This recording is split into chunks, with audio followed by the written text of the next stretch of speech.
I've heard it said over and over again. Times is tough for a barber nowadays. Well, there's a reason for that. There's a reason why all the barber shops are closing down, and why a barber is scorned as if he had smallpox. It is a chilling tale of ambition. One man's ambition. Ambition that eventually destroyed him and took an entire profession in its wake. His name was Benny.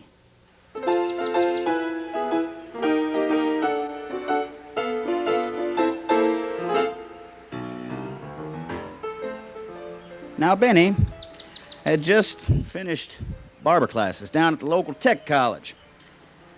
And, well, let's just say that he wasn't exactly cut out for the barbering profession. He was nearsighted, which meant to even cut a hair on anyone's head, he had to invade their personal space to do it.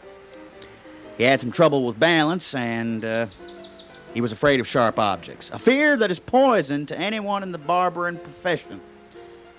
But he had a good heart, and he had the best tenor voice the local barbershop quartet had ever seen.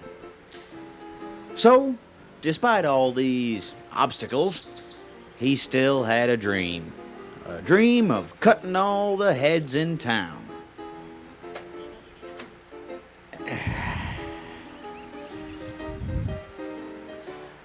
Benny opened a barber shop. It was called Mr. Snips, and it was a pretty nice place. It had all the latest magazines, had a sink with a neck hole in it, lean back, shampoo and whatnot, and it had a barber pole that stretched clear up into the sky. Oh, it was magnificent. But despite all these state-of-the-art facilities, Benny's customers were few and far between, and the few that he did have left disappointed. In search of hats, Benny didn't know where to turn.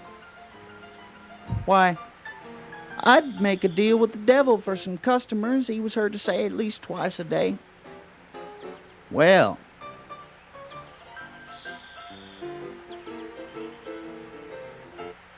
little did Benny know that one day, in late October, the devil would come a-calling. Some say the devil's a right frightening character to behold, with the horns of a bull, goat legs, and burning black eyes. Others say the devil looks just like you, or me, but with the face of a politician and the hands of a killer. Truth is, the devil's sort of a roly-poly, chubby fella with a limp. They say that no matter how cold it gets outside, the devil always sweats like he's in a sauna. They say the devil has a lazy eye, and whosoever falls in the path of that lazy eye can expect a stroke of bad luck to befall them. Oh, the devil tips well in restaurants, but waitresses beware. The tip be accursed and evil. Benny had no idea the drastic turn his life was going to take when old man Charcoal came limping into his shop looking for a trim. So Benny cut the man's hair, not knowing that he was cutting the hair of old Captain Brimstone himself. To Benny's credit, it was probably the best haircut that he had ever given. Of course, it still wasn't any good. Benny turned the chair slowly around, expecting more insults and bad word-of-mouth advertising, but to his surprise, the man smiled and looked on his shoddy work with admiration. "You are indeed a man of great talents," he said, "and I regret that I have no money to pay you for your services. But perhaps you will accept these as payment." From his pocket he removed the most beautiful pair of golden scissors Benny had ever seen in his life. They glimmered in the fluorescent lighting, and Benny was mesmerized. Why, surely these are worth more than the cost of a haircut. How will I ever repay you? The man just smiled and said, "Oh, we'll take care of that later." And with a wink of his lazy eye under uneven bangs, he left Mr. Snips and seemed to disappear from the face of the earth. In the days and weeks that followed, Benny's business picked up, and it was all because of those golden scissors, which had sort of a magical quality to them. See, whenever Benny would get set to cut hair, he'd get all kind of woozy and fall into a trance. And when he'd wake up, he'd be staring at the most beautiful head of hair he'd ever seen in his entire life. Folks came from all over the county to watch those magic scissors work their wonderment on head after head, and some of them came to read the magazines. Benny was quickly getting rich, but something strange was also happening. For at night, when Benny would lay down to sleep, he would put his scissors on the nightstand beside his bed, and when he'd wake up in the morning, he would find that they had moved.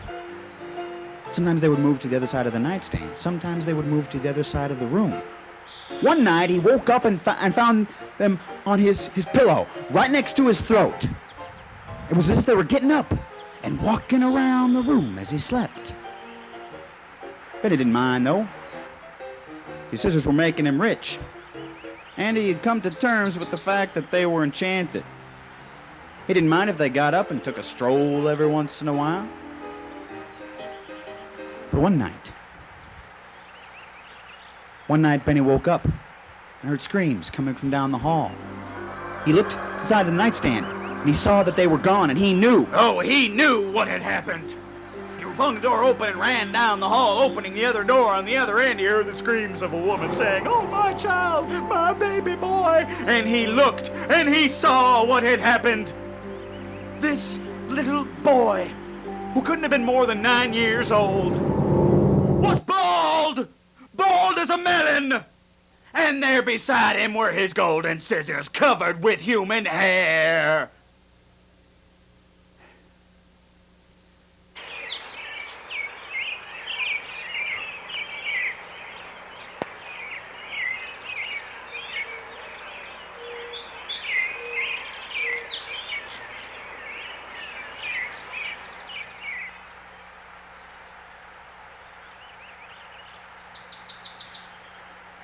The reputation of the evil Hell Scissors spread quickly after that.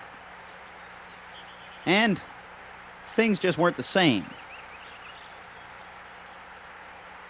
Barbers, the whole barbering profession had sort of a stigma attached to it.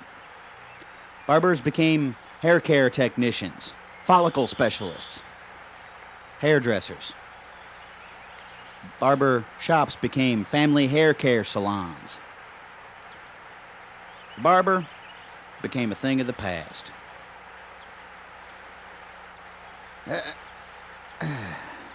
As for Benny, well, he lived for the rest of his life in a cave, and he eventually died.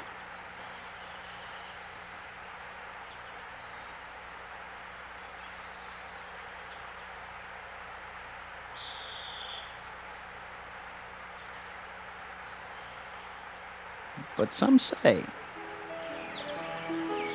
late at night, the sky is clear, and the moon is full.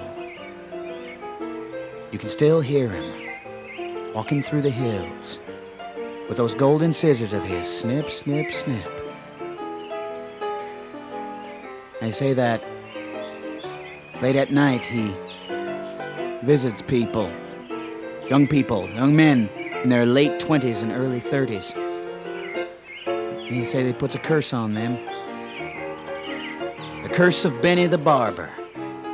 The curse of male pattern baldness. So, you men sleep well and enjoy your hair while you can.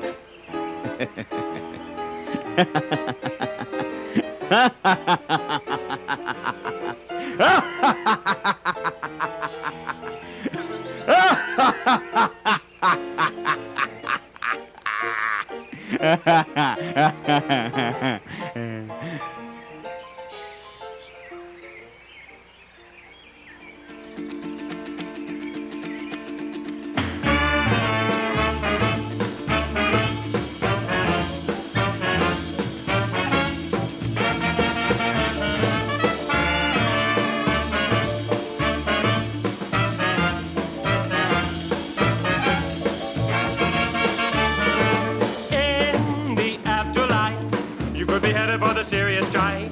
Now you make the scene all day, but tomorrow they'll be held to pay. The afterlife will be headed for the serious side. Now you make the scene all day, but tomorrow they'll be held to pay. The people listen attentively, I mean about future calamity. I used to think the idea was obsolete until I heard the old man stamping his feet.